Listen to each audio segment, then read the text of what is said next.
I am Finn Carter. I'm dying. In the Oasis prison. Sand seeps through the barred window cracks. Vultures peck at my body.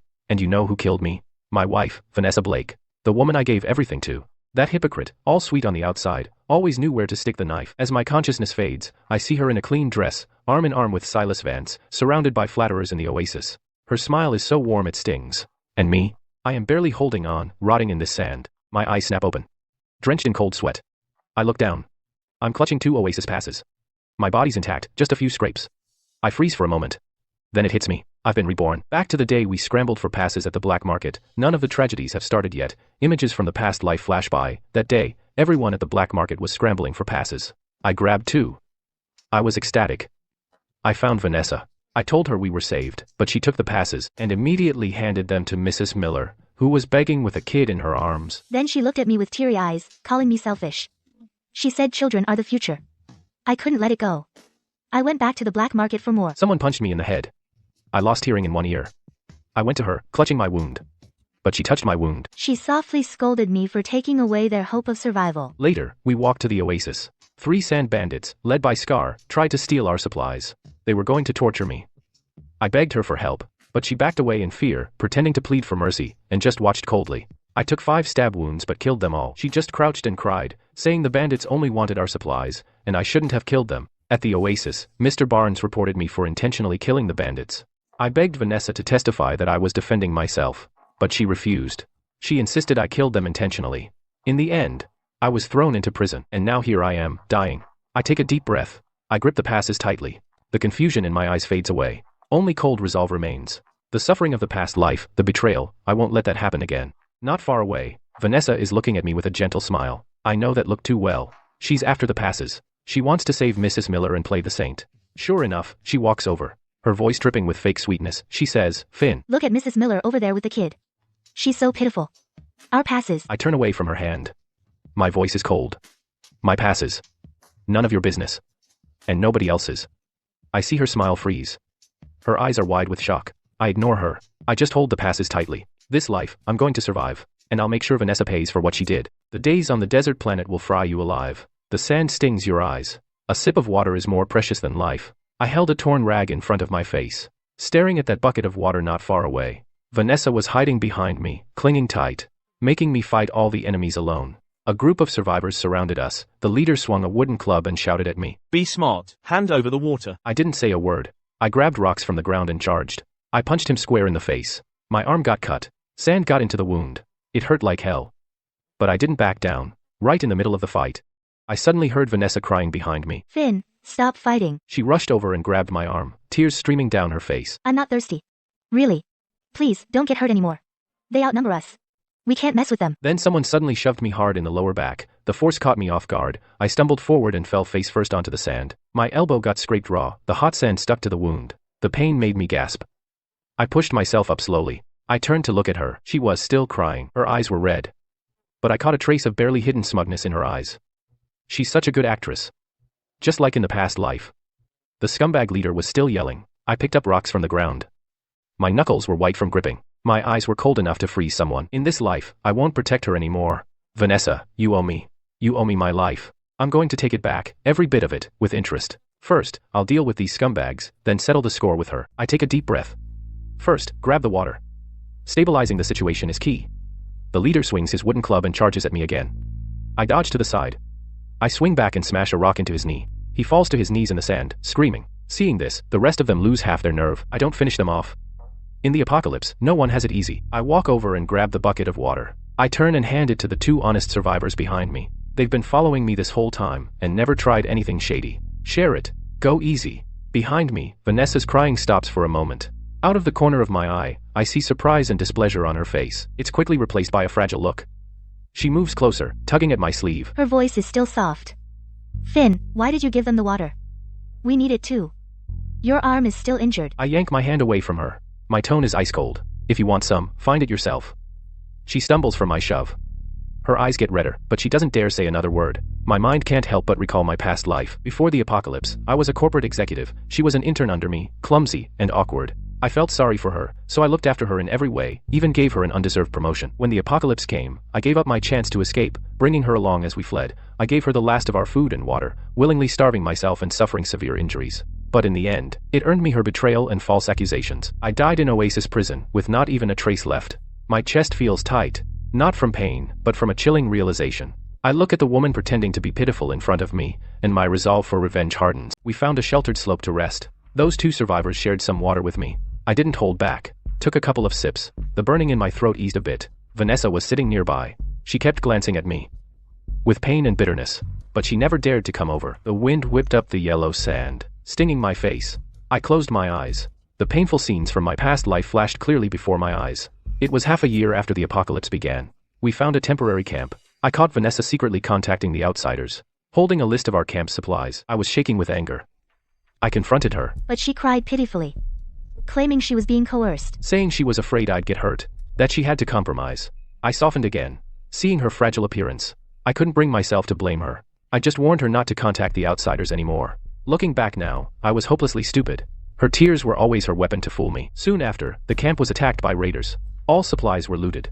Several survivors were seriously injured. Afterwards, Vanessa, in front of everyone, falsely accused me of revealing the supply location, saying I colluded with the outsiders. For my own selfish gain, not caring about anyone else. I couldn't defend myself. The survivors I had once protected all looked at me with disgust, with hatred in their eyes. No one was willing to believe me.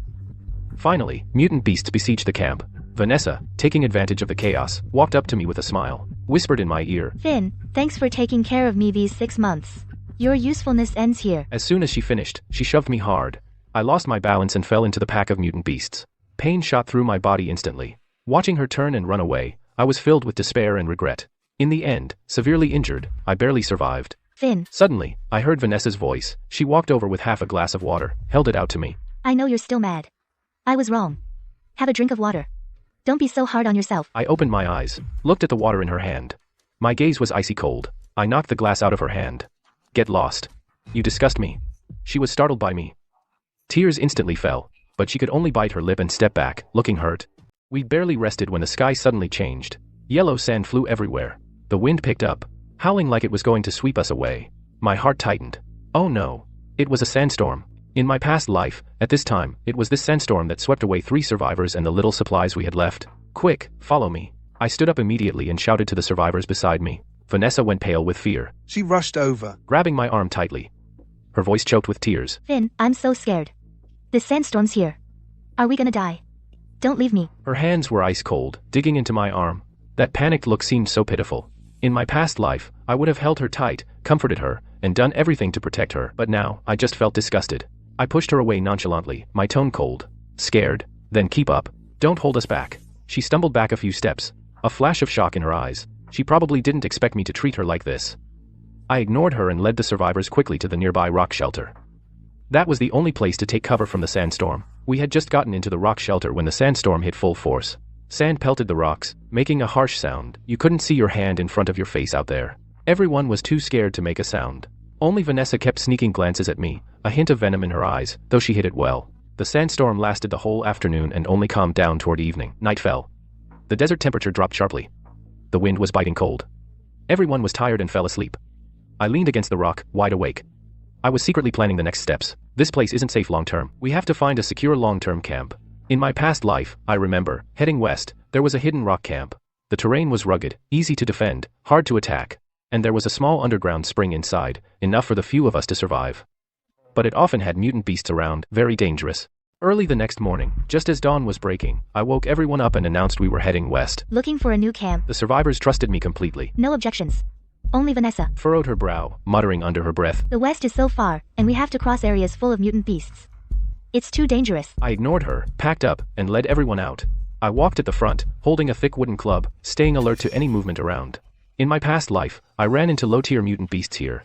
They're fast, not very aggressive, but there are many of them. One wrong move and you get bitten. After about 4 hours of walking, I suddenly heard a whining sound ahead. I stopped immediately and shouted to everyone, "Quick, get down, don't make a sound. They're low-tier mutant beasts." Everyone crouched down immediately, not daring to breathe.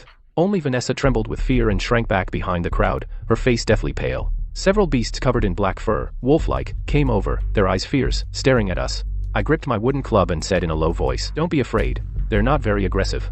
Follow my commands. 2 on the left, hold them off with me. 2 on the right, circle behind them. Hit their weak spots. Everyone moved according to my orders. I charged forward and smashed my club onto a beast's head. It let out a shriek and tried to run. I kicked it in the stomach. It fell to the ground, twitched a few times, and went still. The other beasts saw their comrade taken down, panicked, and tried to flee, but were blocked by the other survivors. Soon, they were all driven off by us. Everyone sighed with relief and thanked me one after another. The looks in their eyes held more respect. Just then, Vanessa came out from behind the crowd. Hurried to my side, grabbed my arm, and said urgently, Finn, are you okay? Are you hurt? I was so scared. I was so worried about you. I jerked my hand away and said coldly, calling her out in front of everyone, worried about me. When the beasts appeared, you hid behind everyone, not even daring to show your face. Now that they're driven off, you dare to come out and pretend to care. Vanessa, can't you come up with something new? Always the same act. Aren't you tired of it? Her face flushed bright red, then turned pale, mortified and speechless. The survivors also caught on, and the looks they gave Vanessa held more suspicion. After fighting off the mutant beasts, we walked for another 2 hours, finally arriving at rock camp from my past life memory. It's just as I remembered. Secluded and safe. Surrounded by towering rocks, with a flat clearing in the middle. There's even an underground spring in the corner. Though the flow isn't much, it's enough for the few of us. Everyone was excited. They put down their gear and started cleaning up the camp. I used to be a corporate executive, pretty good at planning and organizing. So I immediately assigned tasks. 2 people clear the area, set up simple tents. 2 reinforce the rock barrier, build defensive fortifications, and 2 more come with me to gather dry branches and rocks, to start a fire and cook, and keep watch on the water source. Everyone had their roles, busy and orderly. Only Vanessa stood to the side, at a loss. She didn't help, or say a word, just glared at me with dark eyes. I knew she was upset because I no longer obeyed her every word, dissatisfied, but helpless. After a whole afternoon of work, the camp finally took shape. The simple tents were up, the defenses reinforced, enough dry branches and rocks gathered. A campfire was lit. The warmth drove away the desert chill. I distributed the meager dry rations I'd gathered. Everyone sat around the campfire, chatting and laughing. The atmosphere was unusually relaxed. Just then, Vanessa suddenly crouched down and started crying.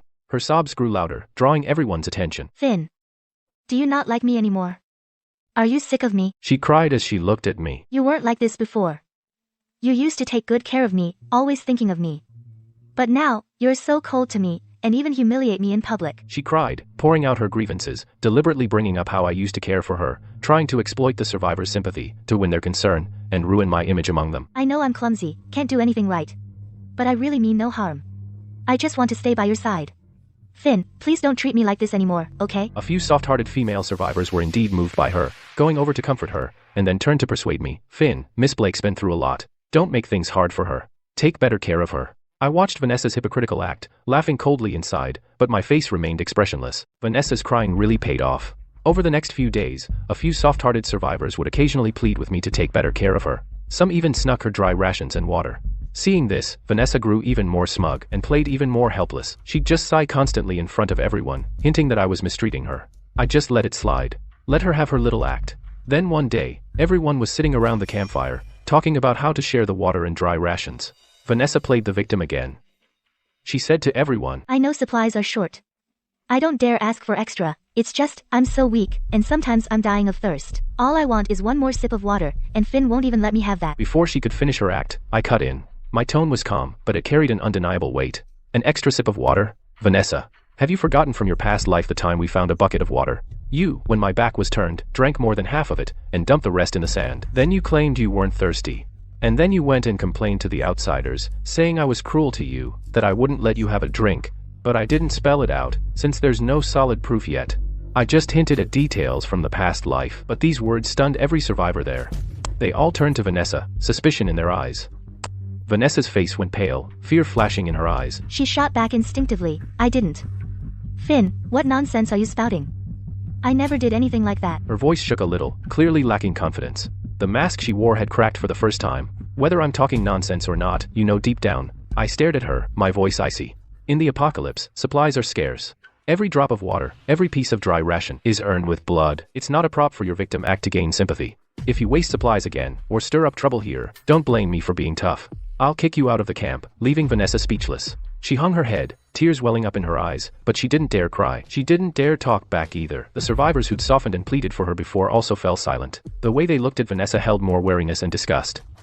They were kind, but not stupid. They could see that Vanessa wasn't as fragile and innocent as she pretended to be.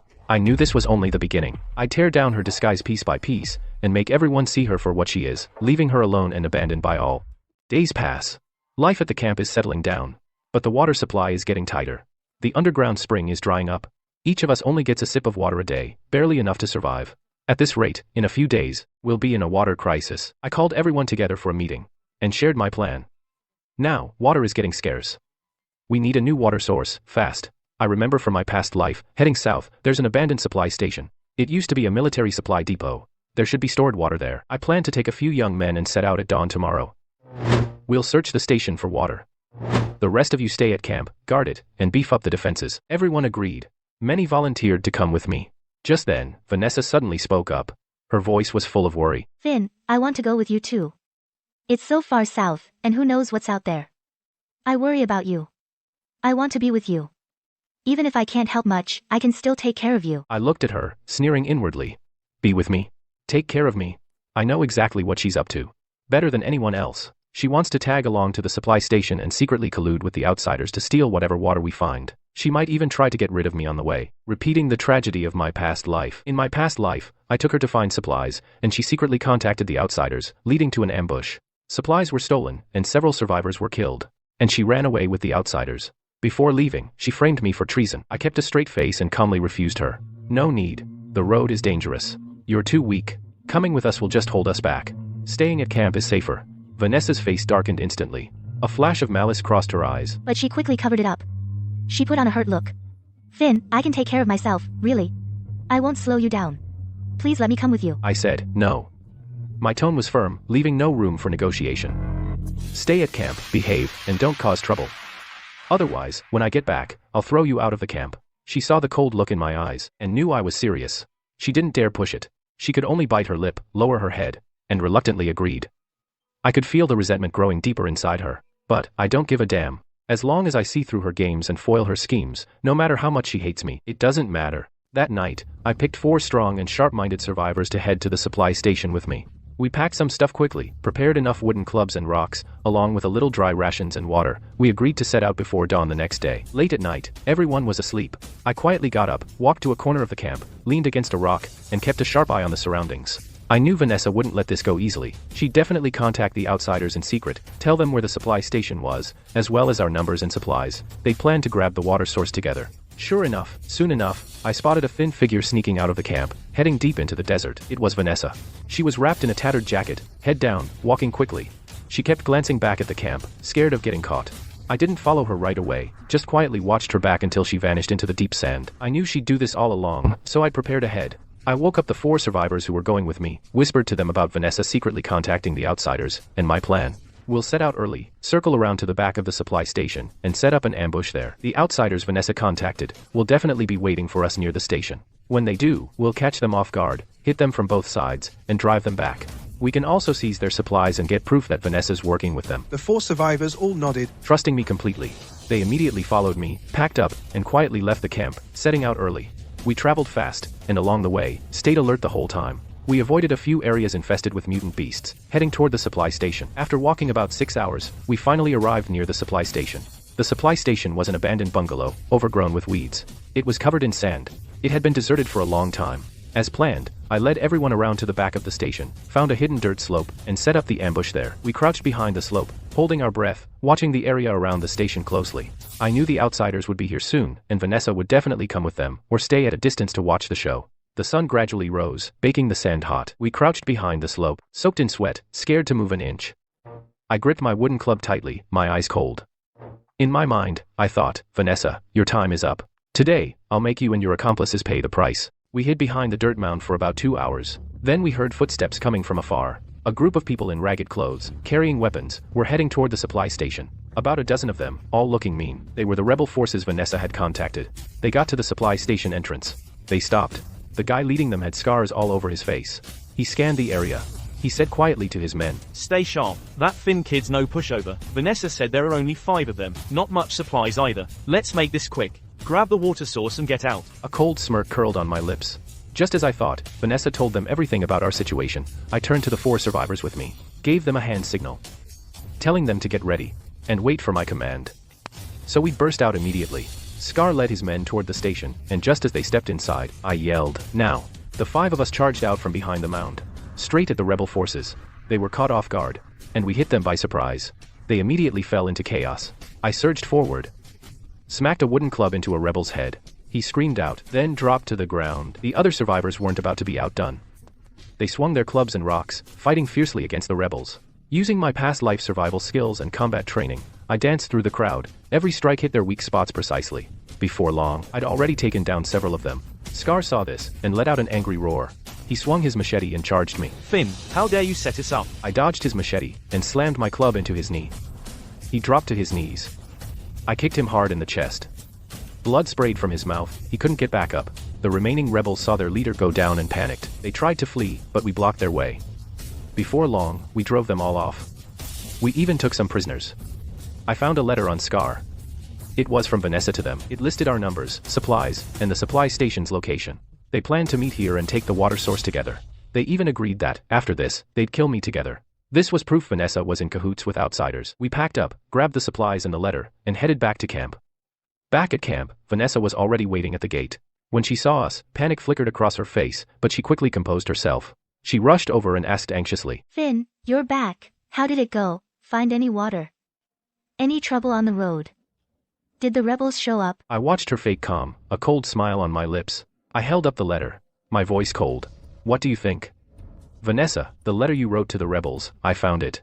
Did you think your plan would work? Watching Vanessa panic, I didn't say another word. I just tucked the letter into my shirt and walked back into the camp. I wanted to keep her alive to see what tricks she'd pull next. The evidence wasn't enough yet. Just that one letter wouldn't be enough to ruin her completely. I had to wait for her to slip up more and nail her to the wall once and for all. Over the next few days, I acted like I didn't care about her, like I didn't suspect her at all, but I was watching her every move. I even had 2 trustworthy survivors tail her and track her whereabouts. At first, Vanessa was on edge, tiptoeing around every day, scared I'd expose her. But after a few days, when I still hadn't made a move or mentioned the letter, she started to relax. She even got restless again. I could see she couldn't stand being isolated, couldn't stand being stuck in this barren rock camp. She was always looking for a way out, someone to lean on. Sure enough, not long after, news spread through the camp that a merchant caravan heading to Oasis would pass through the desert near us. Oasis was one of the few safe havens on the desert planet, with water, food, and secure defenses. Every survivor dreamed of going there. And those merchants, they were all well off, with plenty of supplies. When Vanessa heard the news, her eyes lit up. She couldn't hide her excitement. I sneered inwardly. I knew it. She wouldn't let this chance slip by. Sure enough, she started sprucing up, washing her old jacket over and over,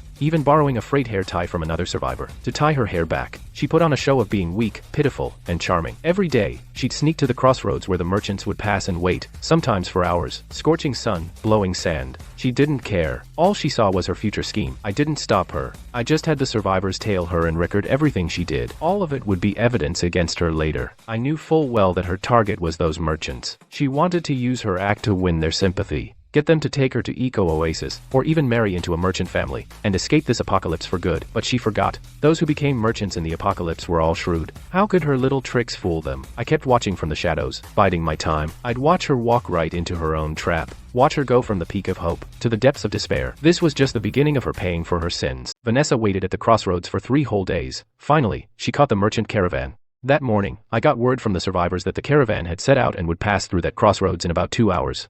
I followed quietly behind, hiding behind a dune not far off, watching Vanessa put on her show. She had found a rock beforehand, sat down beside it, scraped her arm on purpose to draw a little blood, rubbed some yellow sand on her face, and looked all pitiful and helpless, and catching sight of the caravan in the distance. She immediately adjusted her expression, her eyes reddened, and tears started to fall. She wasn't crying loud, but loud enough to get noticed. When the caravan reached the crossroads, her crying hooked them. The lead merchant was a middle-aged man, seemingly gentle and refined, but with sharp eyes, clearly not a man to mess with.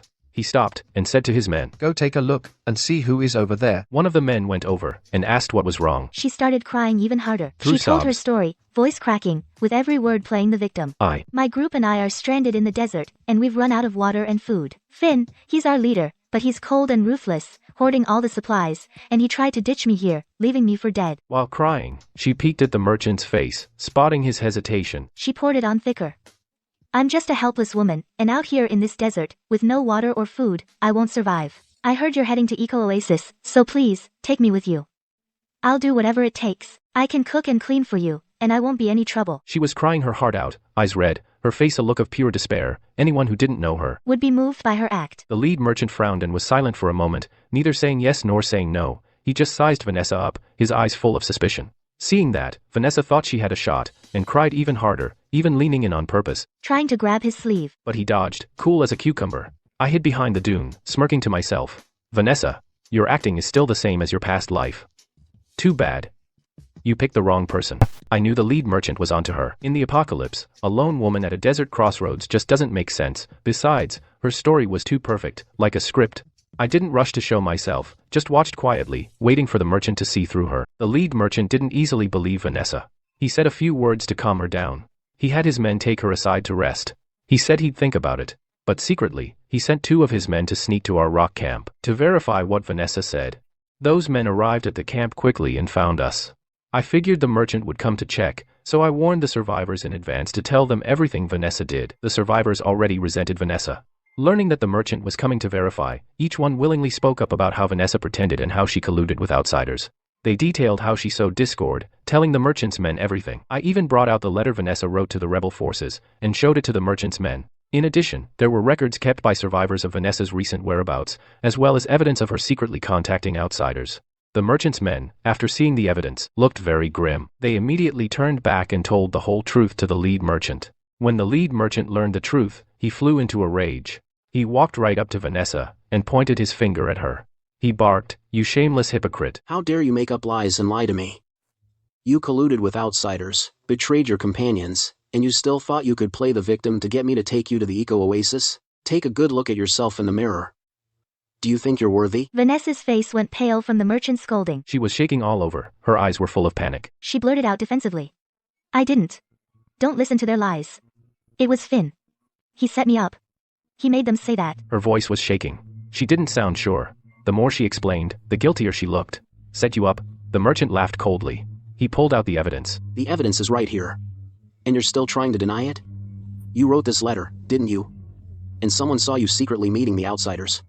What have you got to say for yourself? Vanessa looked at the evidence. She had no words to defend herself. She sobbed even harder. But it wasn't about being wronged anymore. It was fear and despair. The merchant was done arguing with her. He said to his men, "Throw her out. Such a hypocrite. She doesn't deserve to be with us. And she doesn't deserve to go to the eco-oasis." 2 men immediately stepped forward. They grabbed Vanessa. They tossed her onto the sand by the roadside. Vanessa slumped onto the sand. She watched the merchant caravan fade into the distance. Her face went completely pale, utterly humiliated, completely disgraced. I quietly followed her. I watched her trudge back to camp. After returning to camp, the survivors already knew the truth. They all stared at her with disgust and scorn. No one wanted to talk to her. No one would share food or water with her. She was completely isolated. She was in a terrible situation. She could only huddle in a corner of the camp, crying silently. But no one pitied her anymore. Once Vanessa was isolated, life got really tough for her. She survived on scraps of dry rations others left behind. When thirsty, she'd drink filthy sand water. She wasted away. Her eyes went hollow and dead. But even then, that scheming look in her eyes never faded. A few days later, the camp's underground spring ran dry. We were out of water. We'd never faced a crisis like this. Without water, we'd be dead in days. Even with plenty of dry rations, it wouldn't matter. I called an emergency meeting and made a swift decision. Now that the water's gone, we can't stay here any longer. I recall that to the east, there's an old water station. It used to be a desert outpost, so it might have water stored. We're heading out now to that abandoned water station. No one argued. Everyone packed up right away and got ready to move. Vanessa had no choice. She knew if she didn't follow us and stayed in the camp, she'd die of thirst or starvation eventually. So she shamelessly tagged along at the back, too scared to come near, too scared to speak, like a ghost. We trekked for about 6 hours. The whole way, we were all parched and exhausted, barely holding on with a bit of dry rations. Just then, a group of desert raiders burst out ahead, about a dozen of them, all armed, with murderous looks, blocking our way. The raider leader was a brute with a mean, scarred face, and imposing, with cruel eyes. He swept his gaze over us and finally, his eyes landed on Vanessa. His eyes lit up. Vanessa was a mess, but still had looks. Her pitiful act actually made her more alluring. The raider leader burst out laughing, stepped forward, and reached for Vanessa's face. Who'd have thought in this godforsaken desert there'd be a woman this fine? Perfect. I need a woman. You're coming with me to be my bandit queen. You'll eat and drink well, no more suffering. Vanessa was terrified, stumbling backward, her face white as a ghost, her act completely shattered. She ran to me crying, grabbed my arm, and begged desperately. Finn, save me. Please, save me. I don't want to go with him. I don't want to be his bandit queen. Please, you have to save me. Her nails dug into my arm. Her screams were piercing, full of terror. All the survivors looked at me, waiting for me to decide. I looked down at Vanessa, at her terrified face, and felt nothing, only cold contempt and mockery. I yank my hand away from Vanessa. My voice is ice cold. I say each word, slow and sharp. Save you? Vanessa. You chose this path yourself. How dare you ask me to save you? My words, like a cold, sharp knife, stab deep into Vanessa's heart. She freezes. Her fear turns to shock in an instant. Then she's overwhelmed by despair. She looks at my cold eyes, and knows I really won't save her. She totally panics. The bandit leader sees this, and bursts into laughter. He steps forward, and grabs Vanessa by the wrist. He's about to drag her away. Well, no one's coming to save you, huh? Just come with me, got it? Otherwise, I'll kill you. Vanessa trembles with fear. Tears are streaming down her face. At that moment, just as the bandit leader is about to drag her away, she suddenly grabs onto her last straw of hope, and shouts at me. Finn. I know I was wrong. I swear. I'm telling you, their supplies are hidden in a nearby cave. It's behind a dune up ahead. That cave's really hidden. There's a lot of water and dry rations inside. And weapons. I'm telling you, if you save me, I'll tell you the cave's location. We'll go together and take their supplies. Her words stun everyone. No one expected Vanessa to be so selfish. To save her own life, she betrayed the raiders without a second thought. She revealed the raiders' hideout and supply situation completely. The bandit leader's face changes drastically. He roars in fury. You bitch, how dare you betray me? Saying this, he raises the knife in his hand, intending to kill Vanessa. My eyes turn cold. I grab the wooden club in my hand, and rush forward. I smash the club onto the bandit leader's wrist. The knife falls from his hand. He screams in pain. The other raiders see this. They immediately charge. I shout to the survivors, now. Their supplies are in the cave ahead. Let's take them down first, then grab the supplies. The survivors quickly react. They grab their weapons and engage the raiders in fierce combat. Vanessa takes the chance to hide behind the crowd. She curls up on the sand, shivering. She dares not make a sound. The survivors fight the raiders.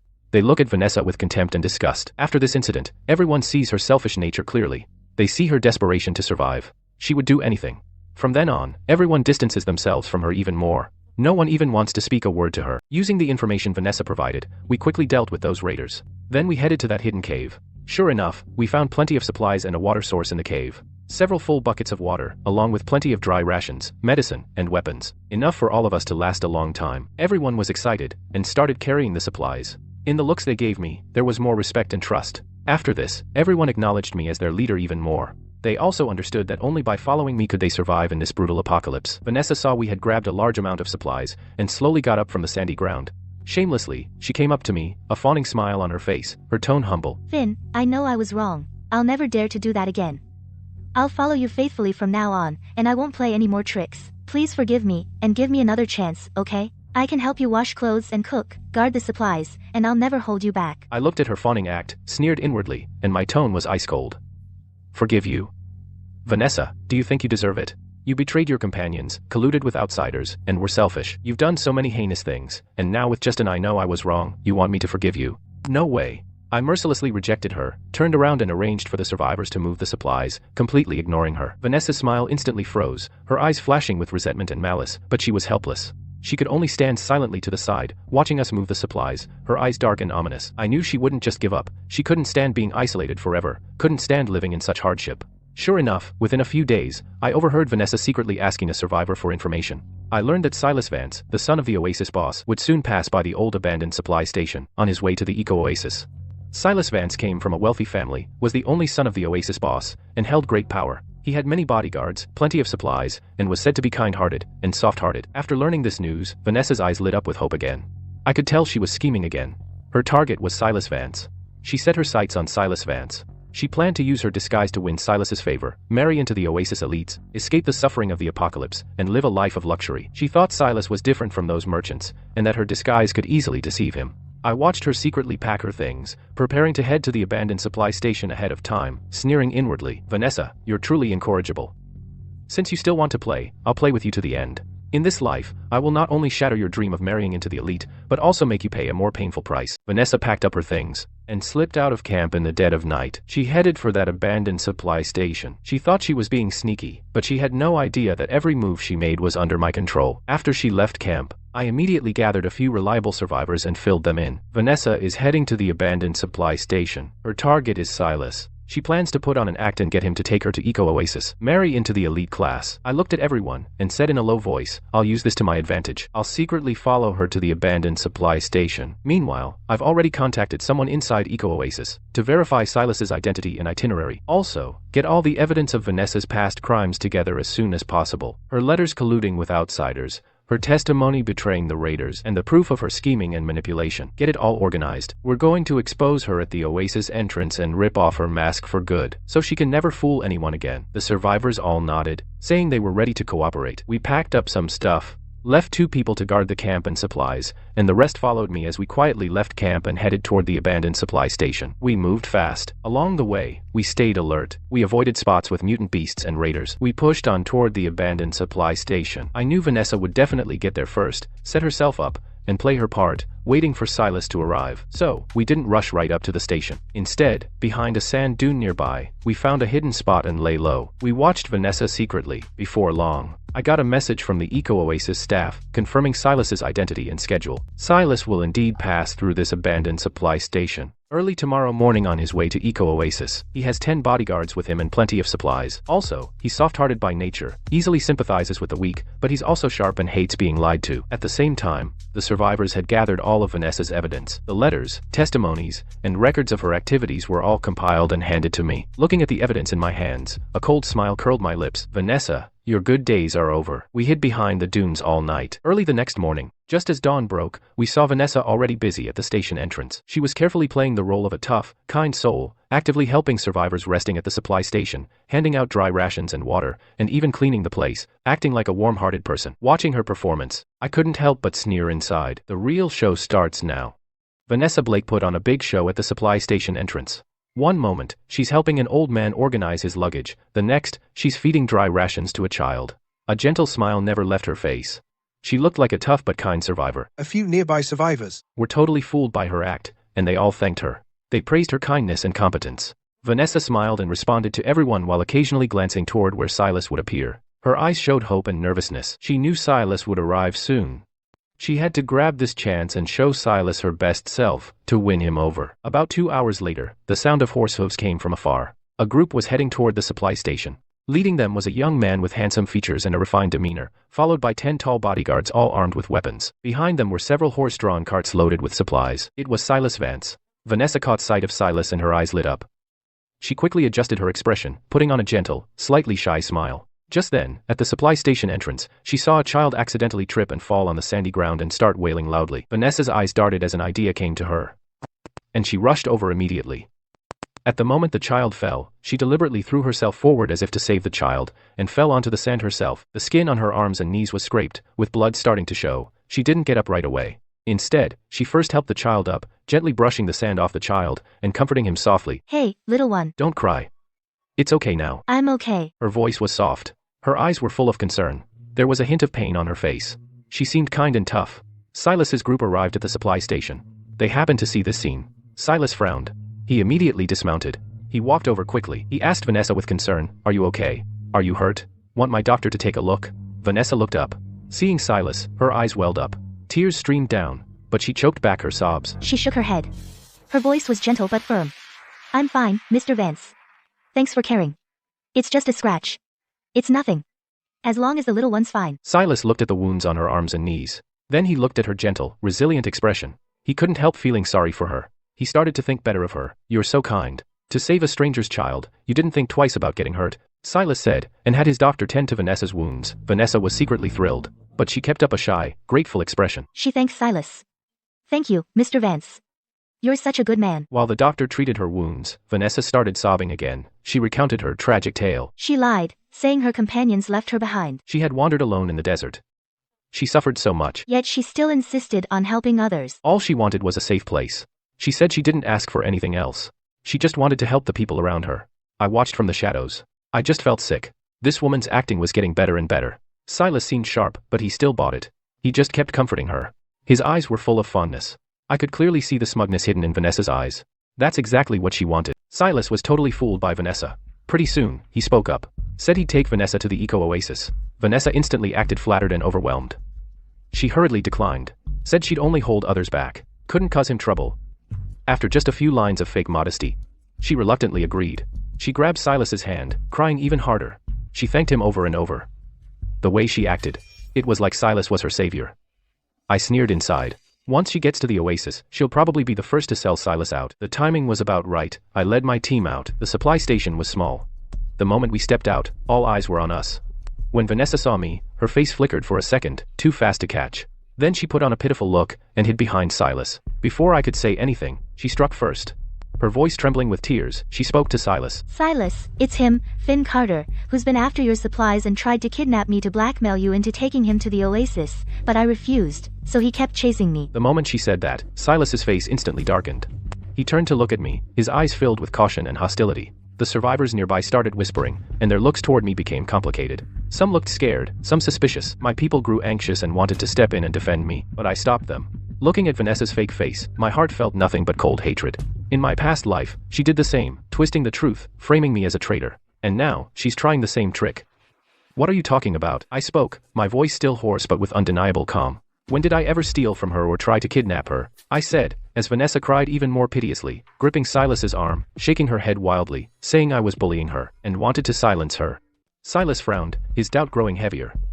He looked at me, then at Vanessa, who was sobbing her heart out. He must have sensed something was off. He turned to the people beside him and asked, did any of you see me chasing Vanessa, or trying to steal her stuff? The people around him all shook their heads, saying they hadn't seen anything.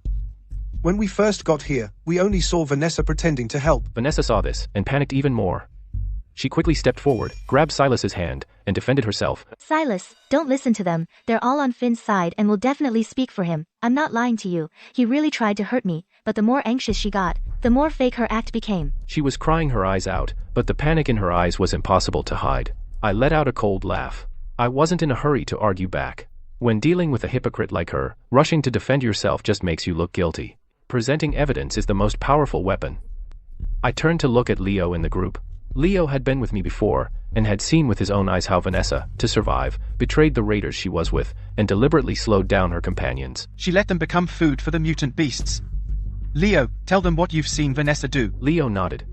He stepped forward, and in front of everyone, told the whole story of what he had seen that day. He was straightforward, without adding any embellishments, but he exposed Vanessa's selfishness and cruelty. He made everything perfectly clear. How she betrayed the raiders, how she deliberately stalled for time, and how she watched her companions get torn apart by mutant beasts without lifting a finger. Leo finished speaking. The supply station instantly fell silent. Everyone looked at Vanessa, and the sympathy in their eyes turned into suspicion and disgust. Silas's face went cold. He let go of Vanessa's hand, took a step back, and stared at her sharply. His voice was ice cold. What he said, is it true? Vanessa's face turned pale. She was trembling all over, muttering nonstop. No, he's lying, I didn't do it. But her excuses sounded so weak and pathetic. I stood by, watching her panic, feeling no pity at all. This is just the beginning, Vanessa. What you owe me, I'll take back bit by bit. Silus didn't question Vanessa further. He led us toward the Eco-Oasis entrance with a dark expression. The supply station was still half a day away from the Oasis.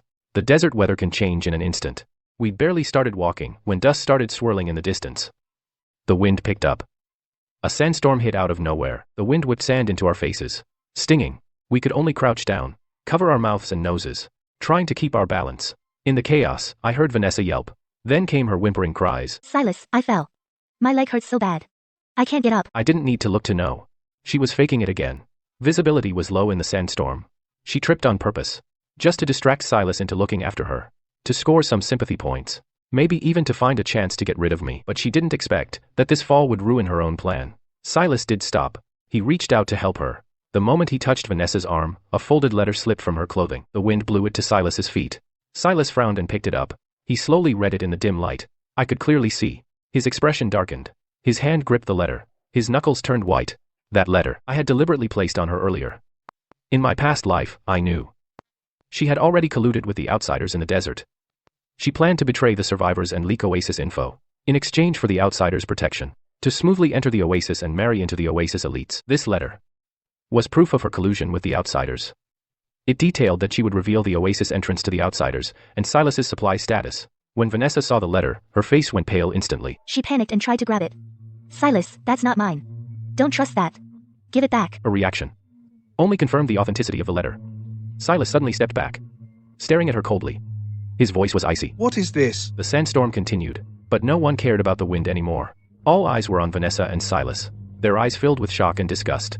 I stood aside, watching coldly. The real show had just begun. Vanessa panicked, completely lost. She lunged for the letter in Silas's hand, all while making excuses. Silus, I swear, I didn't do it. It's Finn framing me. He planted that letter on me. To destroy me.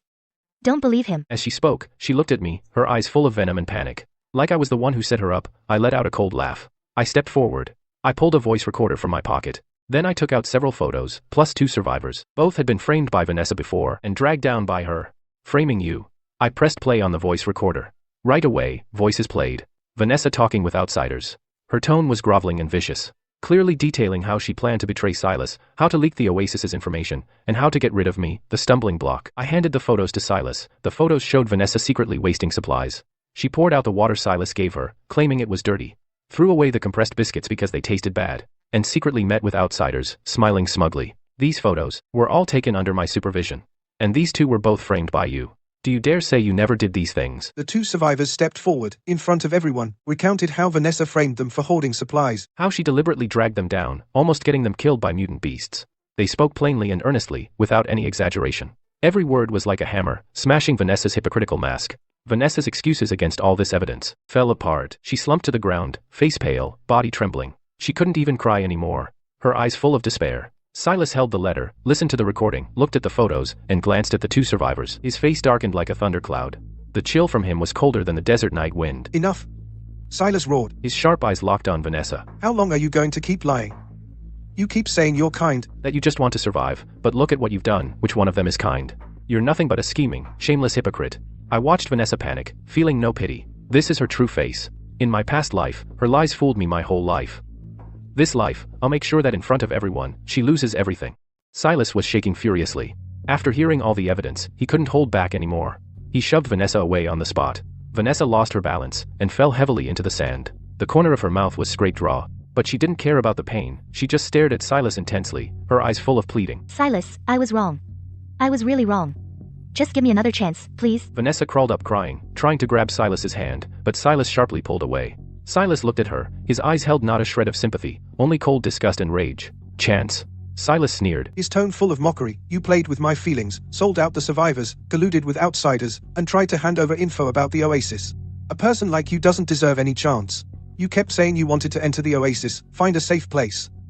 But the things you've done will only bring disaster upon the Oasis. After saying that, Silus turned to his men and commanded firmly. Surround her. Kick her out of the group right now. From now on, she is never allowed within a mile of the eco-oasis. If I ever see her again, take her out. Silas's men immediately stepped forward, surrounding Vanessa, their eyes watching her warily, preventing her from escaping. Vanessa was completely panicked, collapsed onto the ground, wailing through tears. No, I don't want to be kicked out. I want to enter the Oasis. I want to marry into the Oasis elites.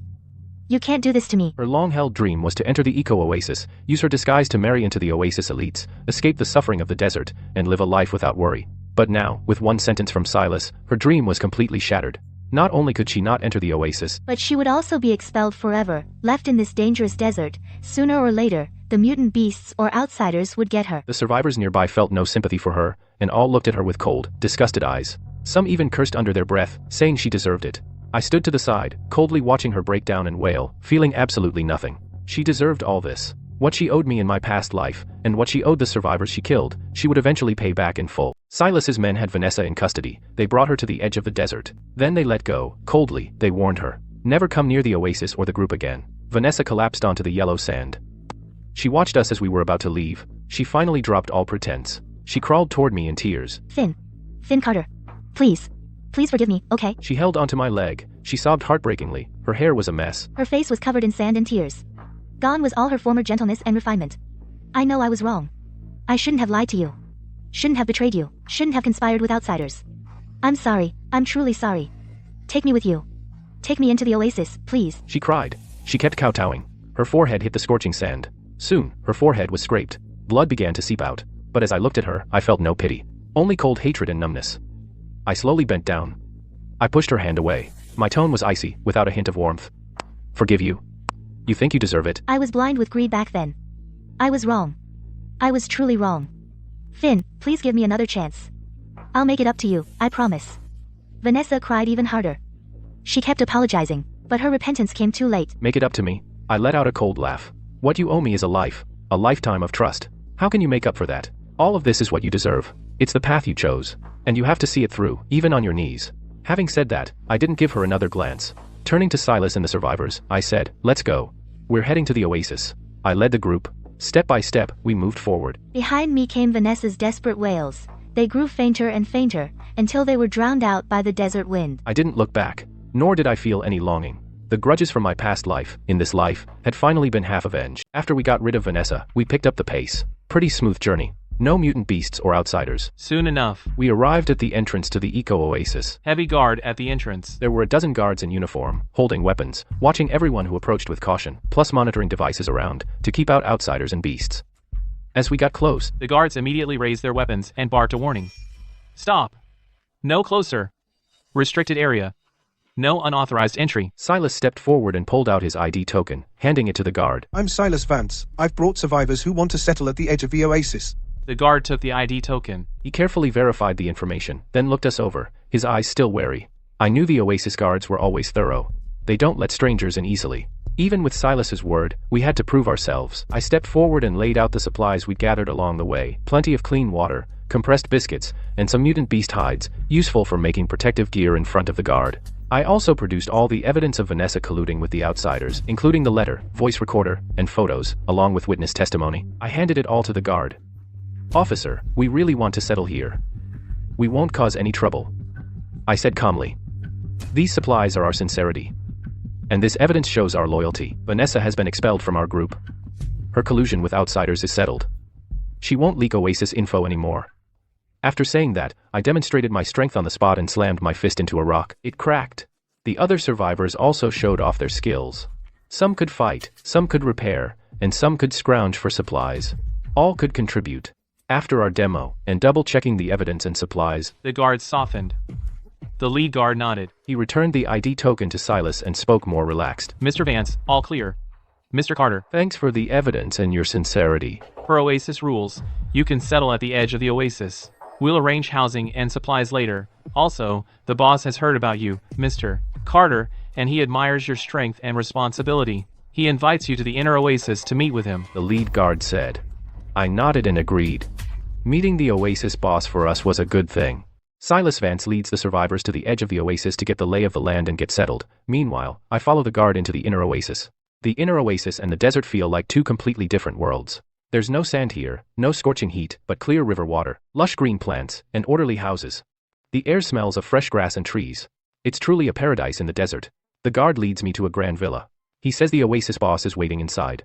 I straighten my clothes, push open the door, and walk in. The villa is simply yet elegantly decorated. A middle-aged man in a suit, with a calm, steady demeanor, is sitting on the sofa. Seeing me enter, he smiles and stands up, reaching out a hand. Mr. Carter, I've heard a lot about you. I'm the Oasis boss, Arthur Vance. I shake his hand and say calmly, Mr. Vance. Don't mention it. We sit down on the sofa. Arthur pours me a glass of water, and cuts to the chase. Mr. Carter, I've heard about what you've done. In the desert, you managed to unite the survivors, see through Vanessa Blake's disguise, and get evidence she was working with outsiders. That takes skill and responsibility. I smile and don't bother being modest. You flatter me, Mr. Vance. I just wanted to help the survivors live a better life. Then, I tell Arthur all about my survival stories in the desert, how I survived the heat and the threat of mutant beasts, how I met those survivors, how I united them, how I saw through Vanessa's disguise, and my plan to give the survivors a stable life and defend against outsiders. Arthur listens intently, nodding from time to time, the admiration in his eyes growing. When I finish, he thinks for a moment and then speaks. Mr. Carter, I really admire your ideas and abilities. The edge of the Oasis has always been chaotic. Survivors fend for themselves, and conflicts break out often. They're also easy targets for mutant beasts and outsiders. We urgently need someone capable and responsible to manage them and maintain the Oasis's safety. I'd like to appoint you as the leader of the survivors on the edge, responsible for managing all survivors there, setting survival rules, distributing supplies and land, and leading them against mutant beasts and outsiders. We need to turn the edge into a safe, stable place to live. Arthur looks at me and says firmly, I'll provide you with plenty of support. Supplies, weapons, and Oasis technology. As long as you get the job done. This is exactly what I want. It lets the survivors live in peace, while giving us enough strength to fend off outsiders, and prevent the tragedy from my past life. I nod and say solemnly, Mr. Vance, don't worry, I won't let you down. After I got back from the inner oasis, I rounded up all the survivors at the edge of the oasis and announced Arthur's appointment. The survivors were psyched. They all said they'd follow my lead. After all, out here on this desert planet, having a capable and responsible leader to guide them through is a rare thing. I didn't waste a second. I got right to work uniting the survivors. First, I laid down some strict rules. No fighting among ourselves, no hoarding supplies, and no betraying each other. Everyone gets their fair share based on work. The hard workers get more. The elderly, weak, sick, and disabled we all take care of together. At the same time, I banned anyone from leaving the edge of the oasis without my say-so. If they need to go out for supplies, they must go in teams, take proper defense measures, and avoid mutant beasts and outsiders. Once the rules were set, I started divvying up the water and land at the edge of the oasis. There's a small river at the edge of the oasis, so we've got plenty of water. I put someone in charge of the water source, to distribute it fairly, and make sure no one wastes it. The land was split up by household size, so everyone could start clearing the wasteland and plant some drought-resistant crops. That way, we could phase out those compressed biscuits and grow our own food. Then, I led the survivors to start building houses. We used wood from the oasis, stone, and discarded materials collected from the desert. Simple but sturdy houses slowly went up. Everyone knew their job. Some chopped wood, some laid bricks, some put on the roofs. Though it was hard, everyone's face showed a hopeful smile. The despair and numbness from before was gone. In addition, I also started training the survivors. I know the edge of the oasis is pretty safe, but mutant beasts still break in sometimes, and outsiders roam outside. Only by making everyone stronger can we truly fend off danger. Every day I led the able-bodied young survivors in combat training, teaching them how to use weapons, how to dodge mutant beasts, and how to survive in the desert. For the elderly and weak, I taught them basic defense techniques and how to find supplies. Day by day, the edge of the oasis was really coming together. Houses were in order, the land was fertile, and the survivors lived in harmony. The chaos was gone. Everyone's strength had improved a lot. They were no longer helpless survivors, just passively struggling to survive. Seeing all this, I felt really proud. This is the life I wanted, the peace I dreamed of in my past life. Night fell. The camp on the edge of the oasis was all lit up. Every home had a dim light on. Sometimes, I could hear laughter. It felt extra warm. I was alone, standing on the high ground at the edge of the oasis,